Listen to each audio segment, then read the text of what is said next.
This is not any refugee camp. Roj is where some of the women of the caliphate and their children end up. For them, this is how ISIS's perverted promise of a utopian state ends. They've traded one miserable existence for another. ISIS's so-called brides, like American Huda Muthanna and British-born Shamima Begum, are now housed in these blue tents.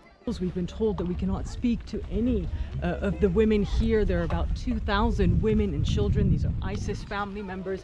Certainly, as we're walking around, you feel that no one really wants to talk to us. The women seem to be hiding in their tents. But at the sprawling Al-Hol camp, they do. Syrians are kept separately in here. She says the Islamic State will be back. Only a fence separates these defiant true believers from the tens of thousands of refugees whose lives were shattered by ISIS. Some of the women claimed they were naive victims who were only chasing the dream of a true Islamic state, oblivious to the reign of terror upon which that so-called state was founded. I think that people should just realize that all the people here are not terrorists. This woman declined to give us her name, but she's been identified by Irish media as Muslim convert Lisa Smith, a former member of the Irish military. She says she came to Syria an ISIS bride. Now she's a widow, left alone with a 2-year-old daughter. I want to go home. But you might be prosecuted if you go home. You might end up in jail. Are you ready for that? Well, I know they'd strip me off my passport and stuff and I wouldn't travel and I'd be watched kind of. But prisons, I don't know. You know, I'm already in prison. And that may be the point. As prosecutions by home countries could be complicated by lack of evidence, officials here worry that foreign ISIS members are being left for them to deal with. Is that responsible, the spokeswoman says, especially from countries that are part of the international coalition? The mostly Kurdish Syrian Democratic Forces are now holding thousands of women and their children. People are asking this question. They're saying that you all had the opportunity. Are they kidding? Were they there? You shouldn't have been here.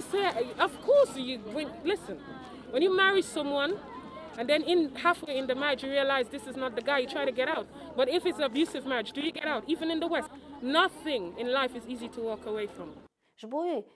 Some of the women have been duped by ISIS, but when those women joined and saw some of the events, why did they not try to escape, she tells us? They could have, but they chose to remain under the control of ISIS. But perhaps the riskiest burden is the more than 1,000 foreign fighters from 50 different countries now in SDF custody. We were granted access to one of those detainees who agreed to speak to us, a Canadian recently captured during the battle for Baghouz.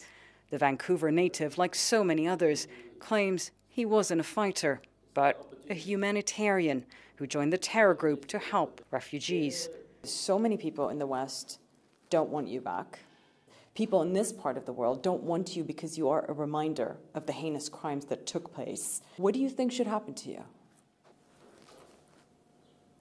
You must have thought about this. Yeah, I thought about it. I would just like to, even if they put me in prison and home, it's better than being in here. There are signs of permanence pushing into the camps: a school, satellite dishes, and concrete foundations. And a warning from officials here: the longer these sites remain packed with those indoctrinated with ISIS's toxic ideology, the more likely they become a time bomb for a generation trapped here, paying for the wrongs of its parents. Jemana Karachi, CNN, Northern Syria.